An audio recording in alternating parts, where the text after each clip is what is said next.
a good friend, in actual fact, of the platform, and a good man, ex-chairman of the Otago Federated Farmers, member of Parliament, lives in Lawrence, which is sort of deepest, darkest Central Otago, Central South Otago. I don't know, I'll ask him in a moment. It's Mark Patterson. Mark, welcome to the show. Is Lawrence South or Central Otago? Really good question, Michael. I think the sort of southwest Otago is our kind of monkey that we had, but we're just on the border, aren't we, between Central and South Otago. Hello there. You're there, Mark? Yes, I am. Can you hear me, Michael? Yeah, that's better. Where are you ringing from now? Are you ringing from Lawrence? No, Wellington. We're up in the offices, getting ready to go. Now, can I ask, are you part of New Zealand First negotiating team? Look, we're working through those details this morning, so not quite sure how that's all going to play out, so I can't tell you. Oh, you mean you don't have a formal negotiating team yet? No, we're going to be working through those details this morning. We're all gathering here in Wellington. So that's all, 8 of New Zealand First MPs? Yes. And do you have, I remember the first election, I think Winston used to bring people in from outside. His brother was quite prominent, Wayne, lawyer, good man, Wayne. Do you have people like that helping you as well? Well, Derek Ball's our Chief of Staff, and I would imagine Derek will be pretty heavily involved, and there is one or two others that have been mooted, but I'm not really in a position to confirm that as yet, because I'm not totally sure myself how this is all going to play out at this point in time. Okay. Now, finally you got the election result on Friday at 2 o'clock. I don't imagine that would have been too much surprise to you. You would have anticipated something like that, Mark? Yeah, well, we're delighted to have retained our 8 seats, and, particularly the fact that they're the pivotal 8 seats. I guess when you're a smaller party, that's exactly the place you want to be, having the critical votes. So, we're really pleased. Yeah. Now, the other thing you'd be pleased by is that last election you got 2.6% of the vote. It was a bit of a disaster. Finally, confirmed on Friday afternoon, you got 6.1% of the vote. You've more than doubled your support. And yet at the start of this election, your polls showed, I've looked back over the polls, you were roughly hovering about 2-3%. Extraordinary campaign, very, very, very, very good. Obviously, something worked for you. What happened between, I guess, February and, Friday, that over doubled your support base, do you think, Mark? Well, I think it had been building under the radar. As listeners will be aware, Winston had been running meetings around the country that were getting bigger and bigger crowds. So, and that obviously started to resonate. And I think there's a sort of will they, won't they element to a little bit of this when you're on the cusp and people think it might be a wasted vote.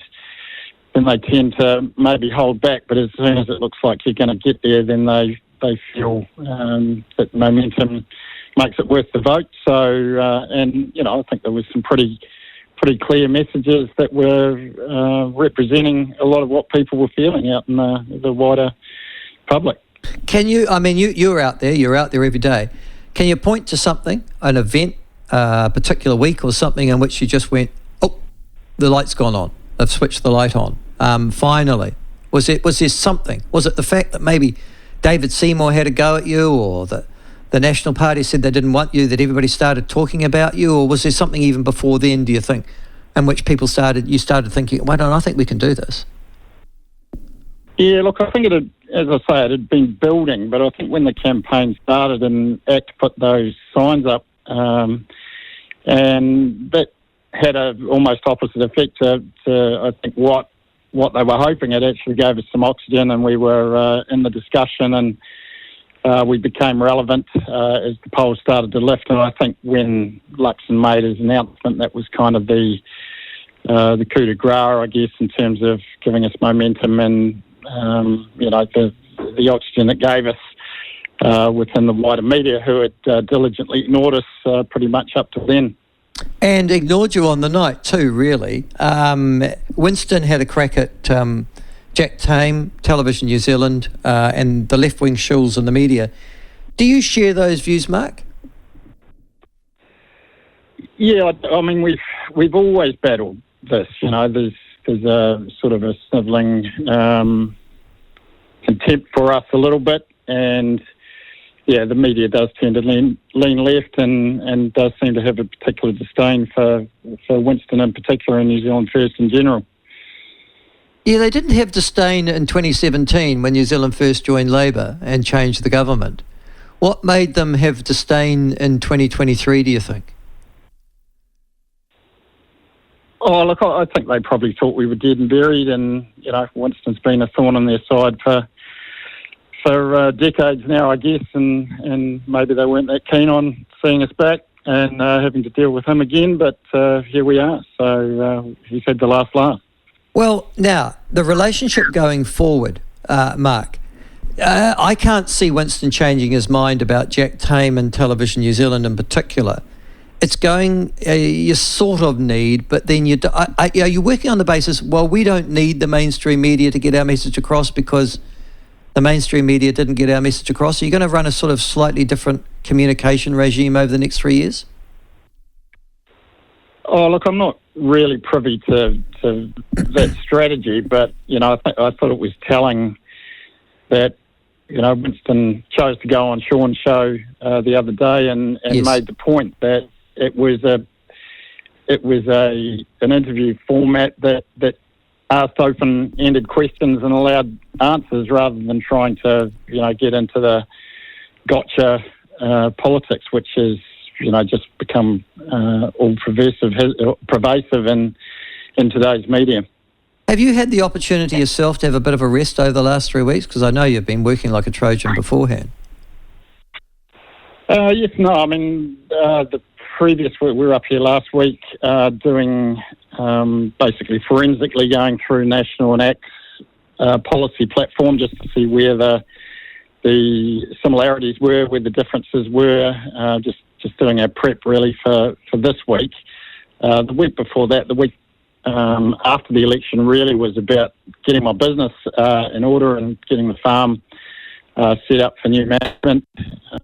Just clearly had to happen. So yeah, that's so I guess that was rest in a way because it just got a chance to get out on the farm and away from all the, you know, the publicity and the like and just let things sink in a little bit. So that was a nice respite. No, good on you. Interesting what you say about going through the forensically the policies of National and ACT.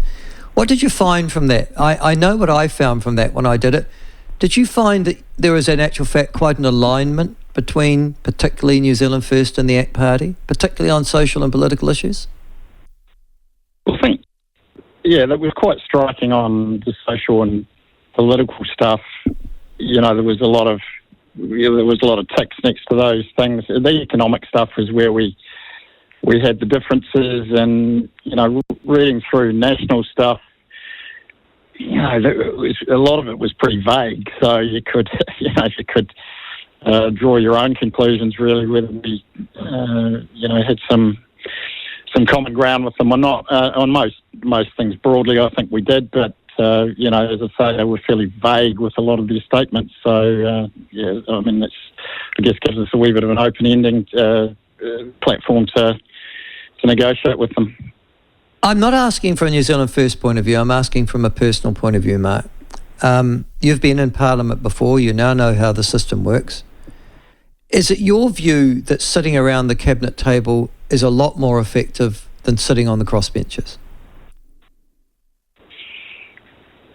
Yeah, I do want to preface this by saying this is just a general view. I mean, you probably got more ability to differentiate yourself on the crossbenches in a political sense, but as you know, Michael, the cabinet's all powerful within our system, and those are the people that really run the country, and you want to have some people around there, if at all possible, around that table where the decisions are actually made. Can I ask from a personal perspective, as a New Zealand First Caucus member, and I imagine whatever response you get would be from Winston as well.